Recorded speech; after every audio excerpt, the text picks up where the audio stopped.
race. Joining me now, 2020 presidential candidate Marianne Williamson. Welcome back to the broadcast. Nice to see you.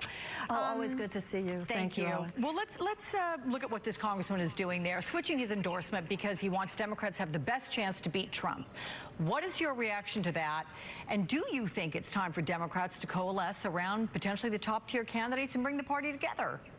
Oh, Alex, the Democratic Party is in such a state of denial, I'm afraid. There's no conversation here of any depth or reality about what this president represents and what it's going to take to defeat him. This idea that we all just need to come together around the values, the values of health care, we're forgetting who this man is. This president is not just a politician. He is a phenomenon. The Democrats are sharpening their knives. He will be bringing a gun to this battle. We need to recognize that we have the same person we had last time. So coming against him with the same stuff we lost last time. He will be who he was last time, but on steroids. The power of incumbency, the power of the Russians with him for all we know. We need to be having a conversation of equal phenomenal energy and motivation and inspiration. And that is so much bigger than let's all come together around someone. What are we even talking about? That's what's quite concerning to me. So then how do you combat, in your mind, what is the most effective way to combat this Trump phenomenon?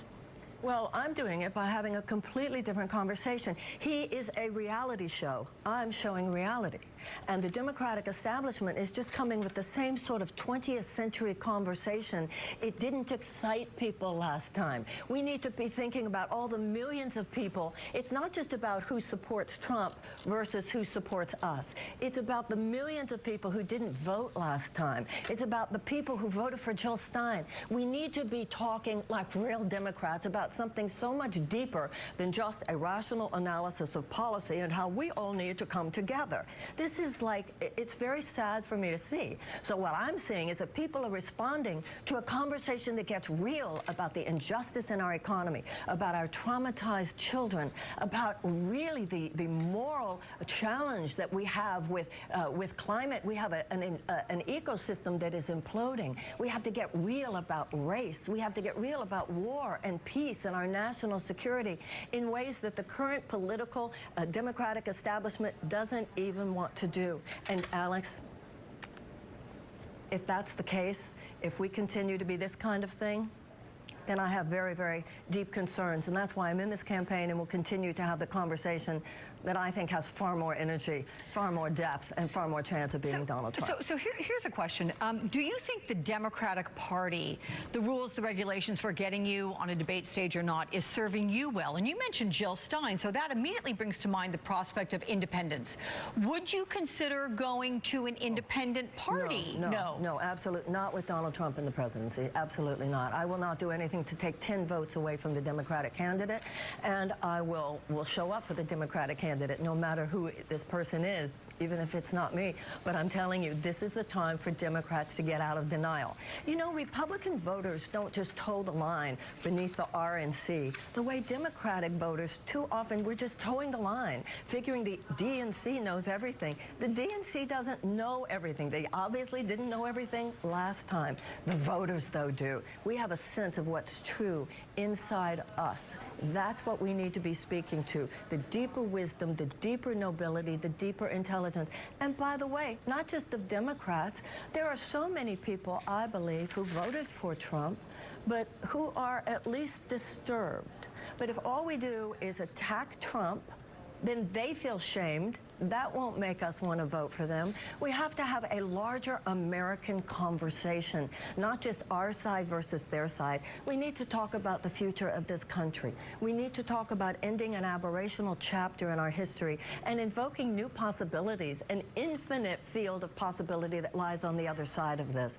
We need some deeper look at what's truly wrong so that we can get to a deeper understanding of all the wonderful things we can do to make it right. So look, you're clearly out campaigning. You're appearing on television interviews, this one and many others, but you might not make the debate stage if certain criteria, poll numbers, that is, you've got to hit 2% or greater coming up. So then if you don't make that debate stage, how do you get your message out when you've got what was, I think, 14 million people that watch Thursday night's debate? That's a great audience, something that I know you want. If you don't make the debate stage, what do you do? Do you think those 14 million people thought that was a really exciting evening? I mean, the candidates themselves are lovely people. But Alex, what are we doing here? Why are we making the Democratic debates everything? They are one thing, and they're an important thing because of all the eyeballs. But I think, if anything, there are a lot of Democrats who saw that debate the other night and going, we might be in trouble here. There was nothing super exciting that was emerging from that screen, Alex. I'm sorry. So what is most exciting about your candidacy? And if it is exciting, why has it yet to resonate with voters to the point that puts you on that debate stage? What do you need to change? What do you need to do? Well, first of all, when you say it's not resonating with voters, you're basing that on those polls. That's not an election. The voters have not weighed in here. These polls are so opaque. What do they really mean? So I'm not so sure there's not a groundswell for me that's not being shown in those polls. If you see the kind of money that other candidates have to spend, so with the money I have, I can have 3 field organizers where somebody else has 99 field organizers. That's why I hope that people who are interested in another look will go to Marianne2020.com and support me in having the kind of exposure. But when I do have exposure, Alex, I'm not feeling like people aren't hearing it. I'm feeling, you know, I don't want to sound like I'm trying to sell myself. It's difficult in politics. But the truth of the matter is, when I'm out there, when I'm having a deeper conversation about the fact that America has so gone off our rails morally, and we need to talk about millions of traumatized children. That's why I want a United States Department of Children and Youth. We need to deal with race. We need to enter the promised land already. You know, I think if Martin Luther King were alive today, he wouldn't just be wanting us to talk about the church bombings in the 60s. He would also want us to be talking about mass incarceration. He'd want us to be talking about Trayvon Martin and Ferguson. We need to go forward, not just study it, but actually have a plan of reparations, actually be a generation that makes a change. We need to have a World War II level mobilization around climate reversal and the fact that we need to deal with an otherwise possible implosion of our entire ecosystem. We have to talk about the fact that the United States has sacrificed our moral leadership throughout the world. We're actually supporting a genocidal war that Saudi Arabia is prosecuting against Yemen, starving tens of thousands of people, including children, just for the sake of a $350 billion arms sale. And we need to talk about the fact that all of this will lead to further chaos, and even worse, if we don't talk about it, it will lead, I believe, to a second term for Donald Trump. Well, there's no doubt you bring a very comprehensive sense of passion to all of these issues. Marianne Williamson, it's always great to talk with you. Come see me again. Thank you. Thank you.